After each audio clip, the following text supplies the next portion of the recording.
Hello guys, എല്ലാവർക്കും പുതിയൊരു വീഡിയോയിലേക്ക് സ്വാഗതം. ഇന്ന് നമ്മൾ ചെയ്യാൻ വേണ്ടി പോകുന്നത് വേടൻ റിലേറ്റഡ് ആയിട്ടുള്ള വീഡിയോ ആണ്. വേടൻ വർഗീയത അത് റിലേറ്റഡ് ആയിട്ടുള്ള കണ്ടന്റ് ആണ്.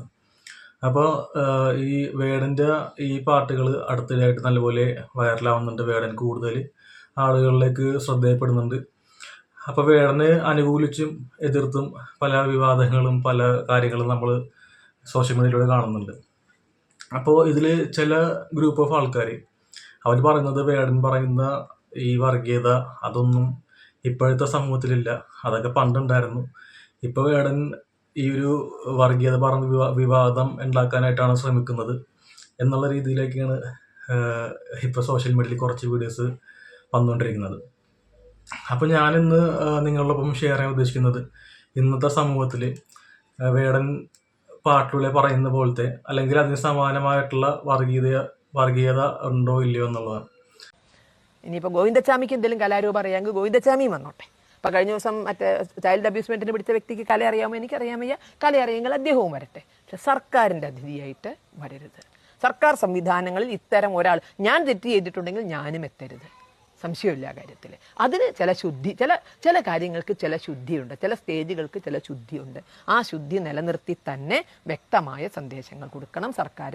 ആ കാര്യത്തിൽ പിണറായി വിജയനും കേരള സർക്കാരും ഇവിടെ പരാജയപ്പെട്ടു എന്ന് തന്നെ പറയട്ടെ. ഫസ്റ്റ് ഈ റീൽസ് കണ്ടപ്പോഴത്തേക്കും എൻ്റെ മനസ്സിൽ വരുന്നത് ഇവർ ആ ഒരു കോൺവെർസേഷൻ കൺക്ലൂഡ് ചെയ്യുന്നത് തെറ്റ് ചെയ്ത ആൾക്കാർ സർക്കാരിൻ്റെ പൊതു പരിപാടികളിൽ നിന്നിട്ടും മാറ്റി നിർത്തപ്പെടണമെന്നാണ് അല്ലേ.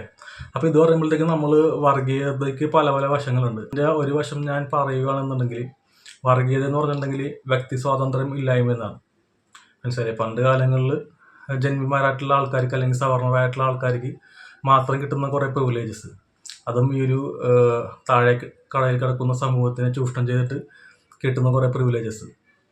അപ്പോൾ ഈ താഴത്ത് നിൽക്കുന്ന ഈ താഴ്ന്ന ജാതിക്കാർക്ക് അധികം വ്യക്തി സ്വാതന്ത്ര്യങ്ങളും അവരുടേതായിട്ടുള്ള അഭിപ്രായങ്ങളൊന്നുമില്ല. കൂടുതലും അടിച്ചമർത്തലാണ് നേരിട്ടുകൊണ്ടിരുന്നത്. അതേപോലെ കൂടുതലും പല സവർണർ സമ്മേളിക്കുന്ന സ്ഥലത്ത് നിന്ന് മാറ്റി നിർത്തപ്പെടുകയും ചെയ്തിട്ടുള്ളത്.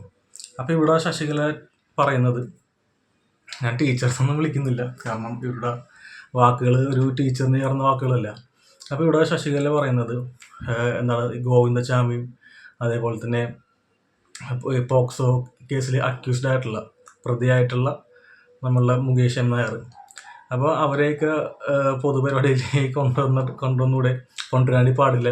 തെറ്റ് ചെയ്ത ആൾക്കാർ സർക്കാരിൻ്റെ പരിപാടിയിൽ വരാണ്ടി പാടില്ലെന്നാണ് പറയുന്നത്. ഒരാൾ തെറ്റ് ചെയ്തു, അതിന് ശിക്ഷിക്കപ്പെട്ട് കഴിഞ്ഞെന്ന് വിചാരിക്കുക. ഫോർ എക്സാമ്പിൾ നമുക്ക് വേടൻ്റെ കേസ് തന്നെ എടുക്കാം. വേടന കഞ്ചാവിൻ്റെ ഇതിൽ പോലീസ് പിടിച്ചു, അതിന് ശിക്ഷയായിട്ട് പിഴ അടച്ചു. അതാണല്ലോ ശിക്ഷ. പിഴ അടയ്ക്കുമ്പോഴത്തേക്ക് ആ ശിക്ഷ കഴിഞ്ഞല്ലോ. അല്ലെങ്കിൽ എന്തെങ്കിലും ഒരു തടവ് കിട്ടുമ്പോഴത്തേക്കും ആ തടവ് കാലം കഴിഞ്ഞാൽ ശിക്ഷ കഴിഞ്ഞ്. അപ്പോൾ ആ ശിക്ഷ കഴിഞ്ഞ വ്യക്തിനെ സമൂഹം പിന്നെയും ശിക്ഷിക്കേണ്ട ആവശ്യമുണ്ടോ? അതാണ് എൻ്റെ ഒരു തോട്ട്. ഒരാളെ ഒരു ക്രൈം ചെയ്തിട്ട് കോടതി അതിന് ശിക്ഷയ്ക്ക് വിധിച്ചു, ശിക്ഷാകാലങ്ങൾ പൂർത്തിയാക്കി കഴിയുമ്പോഴത്തേക്കും ഈ സമൂഹത്തിൽ നിന്ന് മാറ്റി നിർത്തുന്നതും പൊതുസ്ഥലങ്ങളിൽ നിന്ന് മാറ്റി നിർത്തുന്നതും അയാളെ ഒറ്റപ്പെടുത്തുന്നതും ഒരു വർഗീയതയല്ലേ. പഴയ ആ ഒരു താഴ്ന്ന സമൂഹത്തിനെ ഒറ്റപ്പെടുത്തുന്ന രീതിയിൽ തന്നെയല്ലേ ഇപ്പോഴും ഈ തെറ്റ് ചെയ്ത് ശിക്ഷ അനുഭവിച്ച് വന്ന ആൾക്കാരെ പൊതുപരിപാടിയിൽ നിന്ന് മാറ്റി നിർത്തണമെന്ന് ശശികല പറയുന്നത്. അപ്പോൾ ഇതിൽ മുകേഷ് നായരുടെ കേസ് എന്ന് വെച്ചിട്ടുണ്ടെങ്കിൽ പുള്ളി അക്യൂസ്ഡ് ആണ്. അതിനുശേഷം ജാമ്യം കിട്ടി. കോടതി ഇതുവരെ പുള്ളിനെ കുറ്റക്കാരെന്ന് വിധിച്ചിട്ടില്ല, നിരപരാധിന്ന് വിധിച്ചിട്ടില്ല. അതിൻ്റെ കേസുകൾ കഴിഞ്ഞിട്ട് വിധി വരാനായിട്ടുള്ളൂ. അപ്പോൾ ഇങ്ങനെ കോടതി അതിൽ എന്താണെന്നൊരു ഏറ്റവും ലാസ്റ്റായിട്ടുള്ള ഫൈനൽ ഡിസിഷൻ പറഞ്ഞിട്ടുണ്ടെങ്കിൽ മാത്രമേ നമുക്ക് അയാളെ കുറ്റക്കാരനാണെന്നോ അല്ലെങ്കിൽ ഇയാൾ നിരപരാധി എന്ന് പറയാൻ പറ്റുള്ളൂ. അപ്പോൾ ആ ഒരു കാലയളവിൽ ഈ ഒരു ആളൊരു മനുഷ്യനല്ലേ, പുള്ളിക്ക് ജീവിക്കണ്ടേ. അപ്പോൾ ഈ ഒരു അക്യൂസ്ഡ് ആയിട്ടുള്ള വ്യക്തിനെ പോലും ആ ഒരു പൊതുപരിപാടിയിൽ നിന്ന് മാറ്റി നിർത്തണം എന്ന് പറയുന്നത് അതൊരു വർഗീയതല്ലേ. അവിടെയാണ് ഞാൻ പറഞ്ഞത്, നിങ്ങൾ മറന്നു പോകുന്ന ജാതിയെ അയാൾ ഓർമ്മിപ്പിക്കുകയാണ്. നിങ്ങൾ മറന്നു പോകുന്ന ഇന്നത്തെ ആധുനിക കാലത്ത് നമ്മുടെ ചെറുപ്പക്കാർ എത്ര പേര് ജാതി വിശ്വസിക്കുന്നുണ്ട്, മതത്തിൽ പോലും വിശ്വസിക്കുന്നുണ്ട്. ആധുനിക ഇന്നത്തെ ന്യൂജൻ അവന് ജാതി ഏതാണെന്ന് പോലും അറിയില്ല. പക്ഷേ അവനെ ഓർമ്മിപ്പിക്കുകയാണ് ഈ ജാതി. ഈ ജാതി ബോധത്തെ അതിനെ വിഘടനവാദമാക്കി, അതിനെ വിഭജനവാദമാക്കി സമൂഹത്തിൽ അരക്കിട്ടുറപ്പിക്കാൻ ശ്രമിക്കുന്ന പാട്ടുകളാണ് വേടൻ്റെതെന്ന് ഞാൻ വിശ്വസിക്കുന്നത്. അപ്പോൾ രണ്ടാമത്തെ റീൽസ് ആയിട്ടുള്ള ഈ ഒരു വീഡിയോ ഇതിൽ ഈ പുള്ളി പറയുന്നതെന്ന് വെച്ചിട്ടുണ്ടെങ്കിൽ വേടൻ സമൂഹത്തിൽ ഉള്ള മറന്നുപോയ ജാതി ഓർമ്മിപ്പിക്കാൻ ശ്രമിക്കുകയാണെന്ന് പറയുന്നത്. ഇത് മറന്നുപോയ ജാതിയല്ല, ഇത് ഓൾറെഡി ഇവർക്ക് നമ്മളുടെ പൊതുബോധത്തിന് അകത്ത് ഉണ്ട് ജാതി ഉണ്ടെന്നുള്ളത്. അത് ഞാൻ കുറച്ച് കഴിയുമ്പോഴത്തേക്കും വ്യക്തമാക്കി തരാം. അപ്പോൾ ഈ ഒരു ജാതി ഓർമ്മിപ്പിക്കാൻ ശ്രമിക്കുമെന്ന് പറയുമ്പോഴത്തേക്കും ഇവരൊക്കെ എന്താണ് ഇത്രയും വലിയൊരു ഭയം കാണുന്നത്? കാരണം വർഗീയത അല്ലെങ്കിൽ ജാതി എന്ന് വേർതിരിക്കൽ എന്ന് പറയുന്നത് ശരിക്കും നമ്മളുടെ കാഴ്ചപ്പാടിൽ അതൊരു തെറ്റായിട്ടുള്ള കാര്യമാണ്. അപ്പോൾ തെറ്റായിട്ടുള്ള കാര്യം ഇപ്പോഴും സമൂഹത്തിൽ ഉണ്ടെന്ന് വേടൻ ഓർമ്മിപ്പിക്കുമ്പോഴത്തേക്കും അത് നമ്മളുടെ ഓർമ്മയിലേക്ക് വരുമ്പോഴത്തേക്കും നമ്മളത് ചോദ്യം ചെയ്യും. ഈ ജാതിയും വർഗീയതയും കാണിക്കുന്ന ആൾക്കാർക്കെതിരെ നമ്മൾ ചോദ്യം ചെയ്യും. അപ്പോൾ ഇതിൽ പുള്ളി പറയുന്നത് വെച്ചിട്ടുണ്ടെങ്കിൽ വർഗീയത ഒന്നും ഇപ്പം ന്യൂജൻ പിള്ളേർക്ക് അങ്ങനെ വർഗീയതയും കാര്യങ്ങളൊന്നും ഇല്ല, അവർക്ക് വർഗീയത എന്താണ് ജാതി എന്താണെന്ന് അറിയില്ല എന്നാണല്ലോ പറയുന്നത്. അപ്പം നമ്മളുടെ ഇന്നത്തെ കാലഘട്ടത്തിലും കുറച്ച് ഞാൻ നോക്കിക്കാണുന്ന കുറച്ച് വർഗീയത അല്ലെങ്കിൽ മാറ്റി നിർത്തൽ, ഒറ്റപ്പെടുത്തൽ സംഭവങ്ങളൊക്കെ ഉണ്ട്. വർഗീയത എന്ന് നമ്മൾ വേറൊരു കാഴ്ചപ്പാട് കാണുമ്പോഴത്തേക്കും ഒരു എന്താ പറയുക പ്രത്യേക വിഭാഗത്തിൽ പെട്ടിട്ടുള്ള ആൾക്കാർ അവർ അതേപോലെ തന്നെ തുടരണം എന്നാണല്ലോ.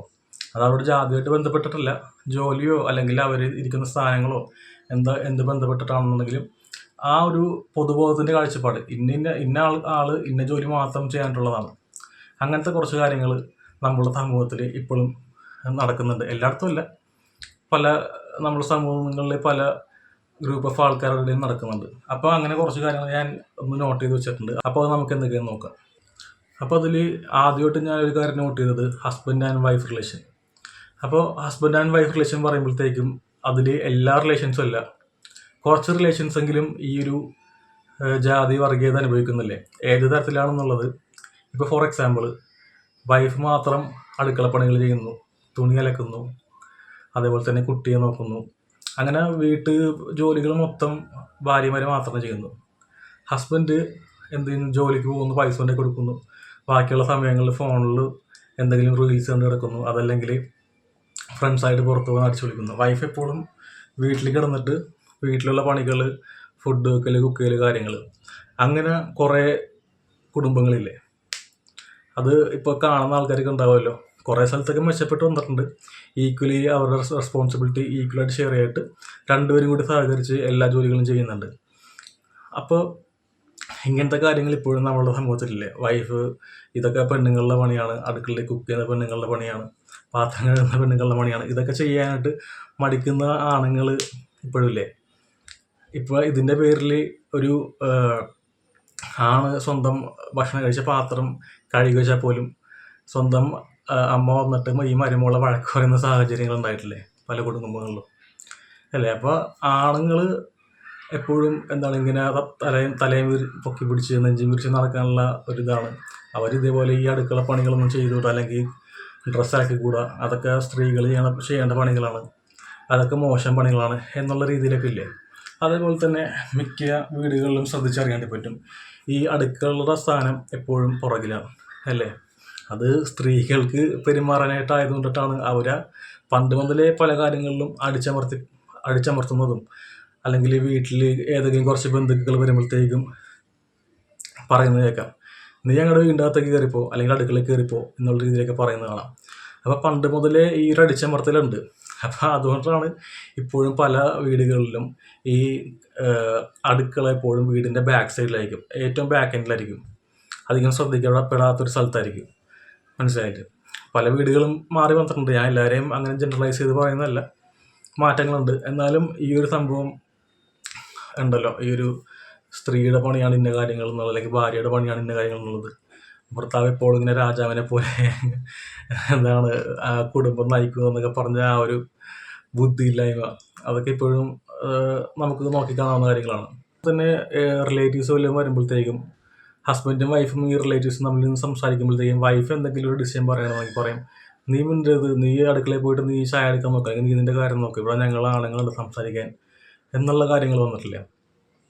അതേപോലെ തന്നെ ഒരു മാരേജ് ഹസ്ബൻഡും വൈഫും കൂടി ചേർന്ന് വളർത്തിയ ആ ഒരു മകൻ്റെയും മോളുടെ മാരേജ് വരുമ്പോഴത്തേക്കും അതിലേക്ക് കൂടുതലും ഡിസിഷൻ എടുക്കുന്നത് ചിലപ്പോൾ ഈ കുട്ടിയുടെ ഫാദർ മാത്രമായിരിക്കാം. ചില സ്ഥലങ്ങളിൽ ഈ മാരേജ് ചെയ്യുന്ന കുട്ടികൾക്ക് പോലും ഡിസിഷൻ എടുക്കാൻ പറ്റുന്നില്ല. പൂർണ്ണമായിട്ടും അവരുടെ പാർട്ട്ണറിനെ കണ്ടെത്തുന്നത് ഈ കുട്ടിയുടെ അച്ഛനും അമ്മയായിരിക്കാം. അപ്പോൾ ഈ ഒരു കാര്യങ്ങളിലേക്കൊന്നും പല സ്ഥലങ്ങളിലും മാറ്റം വരുന്നില്ല. ഇത് അച്ഛനമ്മയെ കാണിച്ചു തരുന്ന ആളെ മാത്രമേ നീ കെട്ടാവൂ എന്നുള്ള കോൺസെപ്റ്റിൽ ഇപ്പോഴും പോകുന്ന കുടുംബങ്ങളുണ്ട്. അപ്പോൾ അതും ആ ഒരു കുട്ടികളുടെ വ്യക്തി സ്വാതന്ത്ര്യത്തിന് അടിച്ചമർത്തുന്ന രീതിയിലുള്ളതല്ലേ. അപ്പോൾ ആ ഒരു വ്യക്തി സ്വാതന്ത്ര്യത്തിന് തന്നെയല്ലേ പണ്ട് കാലങ്ങളിലും ഈ ജാതീയത അല്ലെങ്കിൽ ഈ വർഗീയത പറഞ്ഞിട്ട് അടിച്ചമർത്തിക്കൊണ്ടിരുന്നത്. അപ്പോൾ ആ സ്വാതന്ത്ര്യം ഇന്നും നമ്മളുടെ പല കുടുംബങ്ങൾ നോക്കിക്കഴിഞ്ഞിട്ടുണ്ടെങ്കിൽ നിഷേധിക്കപ്പെടാറില്ലേ.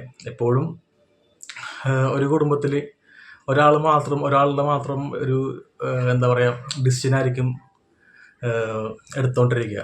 മറ്റൊരാളും കൂടി ഡിസിഷൻ പറഞ്ഞത് ചിലപ്പോൾ ആ കുടുംബം അവിടെ വെച്ച് പിരിയാൻ ചാൻസ് ഉണ്ട്. അതല്ലെങ്കിൽ മനസ്സിലാക്കുന്ന പാർട്ട്നേഴ്സ് ആയിരിക്കണം, മനസ്സിലാക്കുന്ന ഒരു കുടുംബം ഇരിക്കണം. ഞാനിപ്പോഴും എടുത്ത് പറയുന്നുണ്ട് എല്ലാ കുടുംബങ്ങളും അങ്ങനെയല്ല.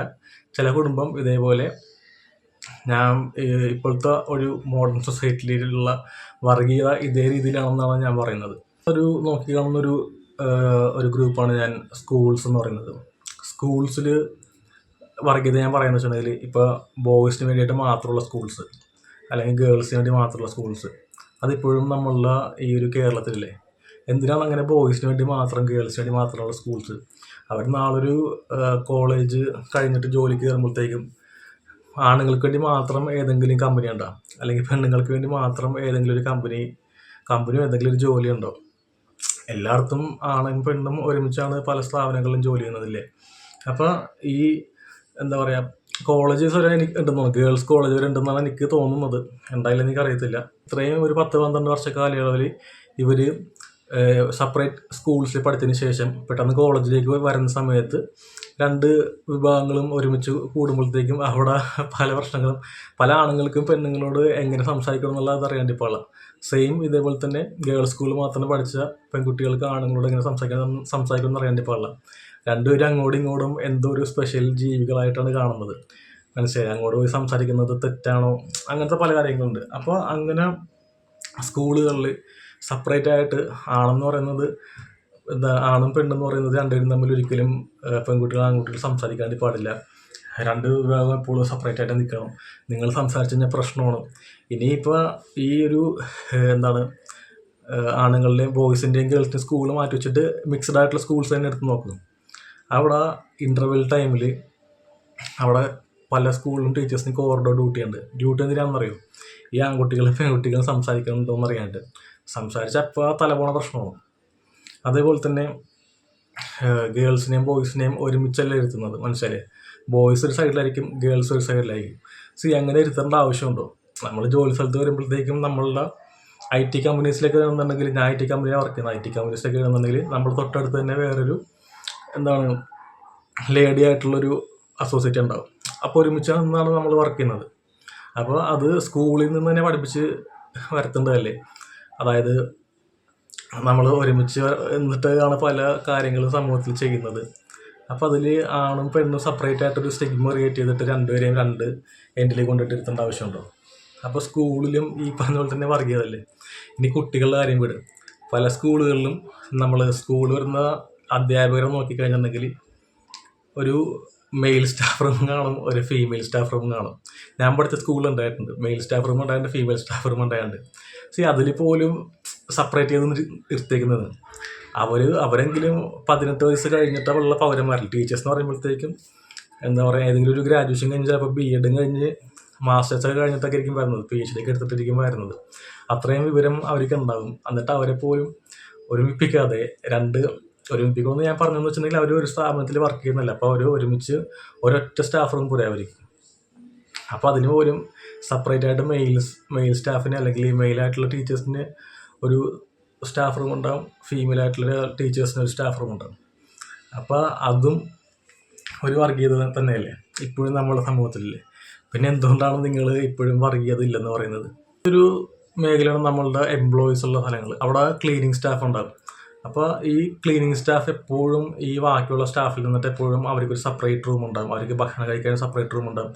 ഒരിക്കലും ഈ സാധാരണ പേപ്പർ വർക്ക്സ് ഒക്കെ ചെയ്യുന്നിട്ടുള്ള ജനറലായിട്ടുള്ള സ്റ്റാഫിൻ്റെ ഒപ്പം ഈ ക്ലീനിങ് സ്റ്റാഫിനൊപ്പം ഒരുമിച്ച് ഫുഡ് കഴിക്കണതോ അല്ലെങ്കിൽ അവർ ടൈം ഷെയർ ചെയ്യണതോ അധികം സംസാരിക്കണതോ ഞാൻ അധികമായിട്ട് കാണാറില്ല. അവർക്ക് സെപ്പറേറ്റ് ലിഫ്റ്റ് ഉണ്ടാവും. മനസ്സിലായി? മെയിൻ ഏരിയയിലുള്ള ലിഫ്റ്റൊക്കെ ഈ മെയിൻ എംപ്ലോയീസിനായിരിക്കും, ഈ ഒഫീഷ്യൽ കാര്യങ്ങൾ ചെയ്യുന്ന എംപ്ലോയീസിനായിരിക്കും. പക്ഷേ അതേ സ്ഥാപനത്തിൻ്റെ സെയിം ക്ലീനിങ് സ്റ്റാഫിന് അവർക്ക് സെപ്പറേറ്റ് ലിഫ്റ്റ് ഉണ്ടാവും. അല്ലെങ്കിൽ ചിലപ്പോൾ അവർ സ്റ്റെയർ മാത്രം ഉപയോഗിക്കാണ്ട് പാടുള്ളൂ എന്ന് പറയാറുണ്ട്. മനസ്സിലായില്ല. അല്ലെങ്കിൽ ഭക്ഷണം കഴിക്കുമ്പോഴത്തേക്കും ഒരേ റൂമാണെങ്കിൽ പോലും ഡിഫറെൻറ്റ് ടൈം ആയിരിക്കും. ഈ ഒരു മെയിൻ ഈ ഒഫീഷ്യൽ ജനറൽ ആയിട്ടുള്ള എംപ്ലോയീസ് കഴിച്ചതിന് ശേഷം ഇവർ ചിലപ്പോൾ സെപ്പറേറ്റ് ടൈം ആയിരിക്കും.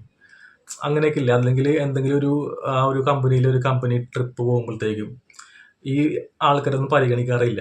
അവർക്കൊരു സെപ്പറേറ്റ്, നിങ്ങളൊക്കെ താഴത്ത് നിൽക്കുന്ന ആൾക്കാർ, നിങ്ങൾക്ക് ഇവിടെ അടുത്ത വല്ല ടൂർ പോകാം. അപ്പോൾ ഈ ഒരു ഗ്രൂപ്പ് ഓഫ് ആൾക്കാരുടെ ഒപ്പം ട്രിപ്പ് പോകാനായിട്ടൊക്കെ ഒന്നും പറ്റാറില്ല അല്ലേ? അപ്പോൾ അതൊരു മാറ്റി നിർത്തലല്ലേ? അതുപോലെ തന്നെ ഞാൻ നോക്കിക്കാണുന്നൊരു മേഖലയാണ് ഈ ഡോക്ടേഴ്സും നേഴ്സും അവരുടെ ഒരു വിഭാഗം. അതിൽ നേഴ്സും ഡോക്ടർ എന്ന് പറയുമ്പോഴത്തേക്ക് നേഴ്സസും ഒട്ടുമിക്ക ജോലികളും അവരുടെ ഡ്യൂട്ടിയിലുള്ള ഒട്ടുമിക്ക ജോലികളും ചെയ്യുന്നുണ്ട്.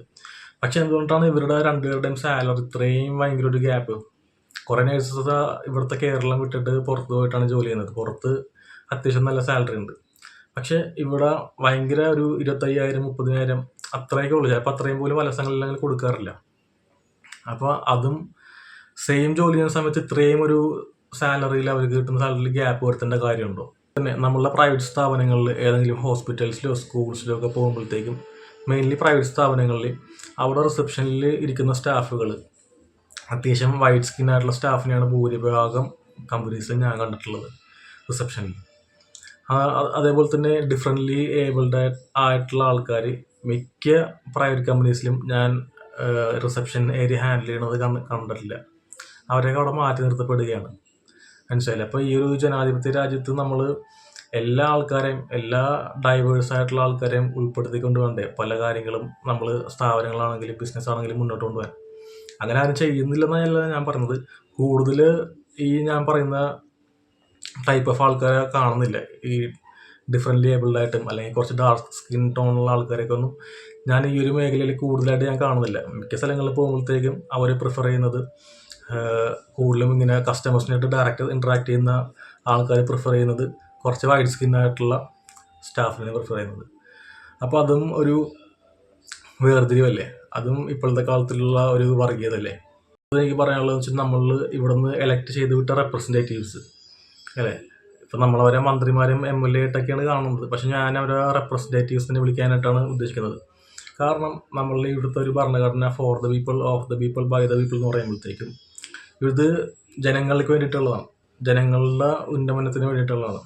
മനസ്സിലായില്ല. അല്ലാതെ ഈ അധികാരത്തിലേറുന്ന ആൾക്കാർ അല്ലെങ്കിൽ ഭരണത്തിലേറുന്ന ആൾക്കാർക്ക് ഭരിക്കാൻ വേണ്ടിയിട്ടുള്ളതല്ല, അവരുടെ സ്വന്തം ഇഷ്ടത്തിന് ചെയ്യാനായിട്ടുള്ളതല്ല.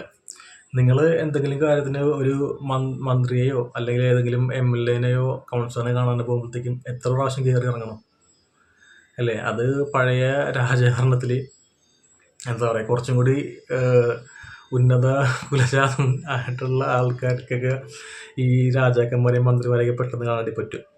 താഴെത്തട്ടുള്ള ആൾക്കാർക്ക് രാജാവിനെ കാണാൻ പറ്റുമെന്നൊന്നും അറിയാൻ പറ്റില്ല. ചിലപ്പോൾ ഒരു 7 അയൽവക്കത്ത് പോലും വരാൻ പറ്റില്ല. അപ്പോൾ ഇതേ രീതിയിൽ നിങ്ങളുടെ എന്തെങ്കിലും സർട്ടിഫിക്കറ്റ്സോ അല്ലെങ്കിൽ എന്തെങ്കിലും ഒരു പ്രശ്നങ്ങൾ നിങ്ങൾ ഈ റെപ്രസെൻറ്റേറ്റീവ്സ് നേരിട്ട് കണ്ട് പറയാണ്ടി പോകുമ്പോഴത്തേക്കും ഇവരെ നിങ്ങൾക്ക് വിചാരിച്ച സമയത്ത് കാണാൻ പറ്റുന്നുണ്ടോ? അവർ ഓഫീസിലുണ്ടെങ്കിൽ പോലും പോയിട്ട് പിന്നെ വരാണ്ടി പറയാറില്ലേ? കൂടുതലും ഈ ഒരു മിഡിൽ ആൻഡ് ലോവർ ക്ലാസ്സിൽ ഉള്ള ആൾക്കാർക്ക്, അത്യാവശ്യം കുറച്ച് പിടിപാടുള്ള ആൾക്കാർക്കൊക്കെ ആണെന്നുണ്ടെങ്കിൽ പെട്ടെന്ന് നടക്കും. നമ്മൾ എലക്ട് ചെയ്തിട്ട് ഈ റെപ്രസെൻറ്റേറ്റീവ്സ് അവർ ഇന്ന് നമ്മൾ റെപ്രസെൻറ്റേറ്റീവ്സ് നിന്നിട്ടാണോ അവരുടെ ഡ്യൂട്ടി ചെയ്യുന്നതല്ല. അവർ ഭരിക്കാൻ വേണ്ടി കയറിയിരിക്കുന്നില്ലേ? ജനങ്ങളെ ഭരിച്ചുകൊണ്ടിരിക്കുന്നില്ലേ? ഈ ഒരു ജനാധിപത്യ സമൂഹത്തിൽ എന്തിനാണ് ഇതേപോലത്തെ ഒരു ഭരണത്തിൻ്റെ ആവശ്യം? ഭരണത്തിൽ നിന്നിട്ട് അവർ രാജാവിനെ പോലെ നമ്മളുടെ ഈ ഇന്ത്യയിലുള്ള പൗരന്മാരെ അടിമകളായിട്ട് കണ്ടിട്ട് ആണ് ഭരിച്ചുകൊണ്ടിരിക്കുന്നത്. അവർ നമുക്ക് വേണ്ടി ചെയ്തു തരേണ്ട പല കാര്യങ്ങളും ഒരു അടിമക്ക് കൊടുക്കുന്ന ദാനം പോലെ ആ ഒരു രീതിയിലാണ് മിക്ക ഭരണാധികാരികളും ചെയ്തുകൊണ്ടിരിക്കുന്നത്. അതേപോലെ തന്നെ ഇവർ എന്തോരം അഴിമതികളാണ് നടത്തുന്നത്. പണ്ട് രാജഭരണകാലത്ത് അവിടുത്തെ അടിമകൾ അല്ലെങ്കിൽ താഴേക്കടയിലുള്ള ആൾക്കാരെ കൊണ്ട് മാക്സിമം കഷ്ടപ്പെടുത്തി അവരുടെ പൈസകളെല്ലാം കരം പിരിക്കുന്ന പോലെ പിരിച്ചെടുത്തിട്ട് രാജാവിൻ്റെ സ്വന്തം വ്യക്തി താല്പര്യങ്ങൾ ആ സമയത്ത് ചെയ്തിരുന്ന പോലെ ഇപ്പോഴും എന്തോരം ഭരണത്തിലേറെ എന്തോരം അധികാരികൾ അഴിമതികൾ നടത്തുന്നുണ്ട്. അപ്പോൾ ഇത് ഇവർക്ക് ആ ഒരു വർഗീയത ബോധം ഉള്ളതുകൊണ്ടല്ലേ? ഇതെല്ലാം അടിമകളാണ്, ഞങ്ങളെ ചോദ്യം ചെയ്യാനായിട്ട് ആരുമില്ല എന്നുള്ള ബോധ്യം കൊണ്ടിട്ടല്ലേ? നിങ്ങൾക്ക് എങ്ങനെ പറയേണ്ടി പറ്റും ഇപ്പോൾ ഈ ഒരു കാലത്തും വർഗീയത ഇല്ലെന്നുള്ളത്? ഇതൊരു കാര്യം കൺസിഡർ ചെയ്തിട്ടാണ് പല കേസുകളിലും പല അക്യൂസ്ഡ് ആയിട്ടുള്ള ആൾക്കാർ, അവർ ചിലപ്പോൾ കുറ്റം ചെയ്ത ആൾക്കാരായിരിക്കും അല്ലെങ്കിൽ അവർ നിരപരാധിയായിരിക്കാം. സ്റ്റാർട്ടിങ്ങിൽ പറഞ്ഞതുപോലെ തന്നെ അവർ എപ്പോഴാണ് കോടതി ആ ഒരു ഫൈനൽ വിധി വരുന്നത് ആ സമയം വരെ അവർ നിരപരാധിയാണ്. നമുക്ക് ഒരിക്കലും അവരെ സമൂഹത്തിൽ നിന്ന് മാറ്റി നിർത്തേണ്ട ആവശ്യമില്ല. അപ്പോൾ ഏതെങ്കിലും ഒരു ഡ്രഗ് അബ്യൂസിനോ അല്ലെങ്കിൽ ഡ്രഗ്സിൻ്റെ കേസിലോ എന്തെങ്കിലും റേപ്പ് കേസിലോ അക്യൂസ്ഡ് ആയിട്ടുള്ളൊരു വ്യക്തി, അവരെ എപ്പോഴും എന്തിനാണ് ഈ ഒരു കേസ് നടന്നുകൊണ്ടിരിക്കുന്ന സമയത്ത് സമൂഹത്തിൽ നിന്ന് മാറ്റി നിർത്തുന്നത്? ഇത് അറിഞ്ഞിട്ടുണ്ടെങ്കിൽ ജോലിയിൽ നിന്ന് അവരെ പിരിച്ചുവിടും. അതേപോലെ തന്നെ സമൂഹത്തിൽ നിന്ന് അവരെ ഒറ്റപ്പെടുത്തും, ഇല്ലേ? പല ബന്ധുക്കളും അവരെ ഒറ്റപ്പെടുത്തും. പല ബന്ധുക്കളും അവരുടെ വീട്ടിലേക്ക് കയറാൻ വേണ്ടി മടിക്കും. വഴികളിൽ അവർ നടന്നു പോകുമ്പോഴത്തേക്കും കുത്തുവാക്കുകൾ പറയും. ഇതൊക്കെ പണ്ട് കാലത്ത് നടന്ന കാര്യങ്ങൾ തന്നെയല്ലേ ഇപ്പോഴും നടക്കുന്നത്. അപ്പോൾ അതൊക്കെ ഇല്ലെന്നെങ്ങനെ പറയേണ്ടി പറ്റുന്നത്? ഇനിയിപ്പോൾ ഇവരുടെ ഫൈനൽ വിധി ഇവർ നിരപരാധിയാന്ന് പറഞ്ഞാൽ പോലും സമൂഹം അവരെപ്പോഴും കുറേ ആളുകൾ ഒറ്റപ്പെടുത്തുക തന്നെ ചെയ്യും. ഇപ്പോൾ കഴിഞ്ഞ ദിവസം ഒരു വീഡിയോ ഞാൻ ചെയ്തിട്ടുണ്ടായിരുന്നു. കൽക്കണ്ടം MDMA ആണെന്ന് പറഞ്ഞിട്ട് കൽക്കണ്ടം പിടിച്ചതിന് ശേഷം എന്തോ ഒരു 3 മാസത്തോളം പുള്ളി റിമാൻഡിൽ കിടന്നു. അതിനുശേഷം ആ ഒരു കേസ് കൽക്കണ്ടമാണെന്നുള്ളത് മനസ്സിലായി. ലാബ് റിപ്പോർട്ടൊക്കെ വന്നതിന് ശേഷം കൽക്കണ്ടമാണെന്നുള്ളത് മനസ്സിലായിട്ട് വെറുതെ വിട്ടു. എന്നിട്ട് പോലും പുള്ളി ആ ഒരു സൊസൈറ്റിയിൽ നിന്ന് സ്റ്റിഗ്മ നേരിട്ടുകൊണ്ടിരിക്കുകയാണ്. മനസ്സിലായില്ല, എവിടെ ആൾക്ക് ജോലി കിട്ടുന്നില്ല. അപ്പോൾ ഇങ്ങനത്തെ സമൂഹത്തിൻ്റെ കാഴ്ചപ്പാടൊക്കെ മാറാൻ വേണ്ടിയിട്ട് ഗവൺമെൻറ് എന്തെങ്കിലും ഇനിഷ്യേറ്റീവ് എടുക്കണ്ടേ? അപ്പോൾ ഇതേപോലത്തെ ഒരു വർഗബോധം നമ്മളുടെ എല്ലാവരുടെയും ഉള്ളിൽ പല രീതിയിൽ ഉണ്ടെന്നുള്ളത് വേടൻ ഓർമ്മിപ്പിക്കുന്നത്. ആ ഒരു വർഗബോധം നമ്മളുടെ ഉള്ളിൽ നിന്ന് മാറിയിട്ട് നമ്മളെല്ലാവരും മനുഷ്യരായിട്ട് ചിന്തിക്കാനായിട്ടാണ്. ഇത് ഒരു ജനാധിപത്യ രാജ്യമാണ്, മനസ്സിലായില്ലേ? ഇവിടെ ആരെയും ഭരിക്കാൻ വേണ്ടിയിട്ടുള്ള ഒരു ആൾക്കാർ വരേണ്ട ആവശ്യമില്ല. അപ്പോൾ നമ്മൾ ജനാധിപത്യം ആണെന്ന് പറയുമ്പോൾ പോലും നമ്മൾ മനുഷ്യത്വവും അതേപോലെ തന്നെ സഹജീവി സ്നേഹവും കൂടി നമ്മൾ എടുത്ത് പോർട്രേറ്റ് ചെയ്യേണ്ട കാര്യമുണ്ട്. കാരണം നമ്മൾ മാത്രമല്ല ഈ ലോകത്തിലുള്ളത്, ബാക്കി പല പല വിവിധ ജീവികളും ഈ ലോകത്തുണ്ട്. മനുഷ്യർ ഈ ഭൂമിയിൽ നിന്ന് പൂർണ്ണമായിട്ട് തുടച്ചു നീക്കപ്പെട്ടാലും ഈ ഭൂമിക്കൊന്നും പറ്റുന്നില്ല. ഇത് ഈ ഭൂമിയുടെ അവസ്ഥക്ക് ഒരു ചുക്കും സംഭവിക്കില്ല, ഒന്നുകൂടി ബെറ്റർ ആവേ ഉള്ളൂ. മനുഷ്യൻ പല കാര്യങ്ങളും ചെയ്തിട്ടുണ്ട്, എന്നാലും ഇപ്പോഴത്തെ പല എൻവയോൺമെൻറ്റൽ പൊല്യൂഷനും കാര്യങ്ങളുണ്ട് ഞാൻ പറഞ്ഞതാണ്. അപ്പോൾ നമ്മൾ ഇന്ന് വളരെയധികം ആധുനികതയുടെ കാലത്താണെങ്കിൽ പോലും ഇതേപോലത്തെ പ്രാകൃതമായിട്ടുള്ള വർഗീയതയും വേർതിരിവും ഇപ്പോഴും നമ്മളുടെ പല ആൾക്കാരുടെ മൈൻഡിലുണ്ട്, പല രീതിയിലുണ്ട്. അപ്പോൾ അത് വേടൻ പറയുന്നത് അതിൽ നിന്ന് നമ്മൾ മാറി വരണം, മാറി ചിന്തിച്ച് തുടങ്ങണം. ഇപ്പോഴത്തെ ഇതേപോലെ വർഗീയത സ്പ്രെഡ് ചെയ്യുന്ന ആൾക്കാർ, അത് പ്രത്യക്ഷത്തിൽ നമുക്കത് കാണാൻ പറ്റൂല. പക്ഷെ നമ്മൾ ജസ്റ്റ് ഒന്ന് ചിന്തിച്ച് കഴിഞ്ഞിട്ടുണ്ടെങ്കിൽ നമ്മൾ പല ഭരണാധികാരികളെയും അതുപോലെ തന്നെ പല ഓഫീസ് മുതലാളികളെയും നമ്മൾ ചോദ്യം ചെയ്യേണ്ടി വരും.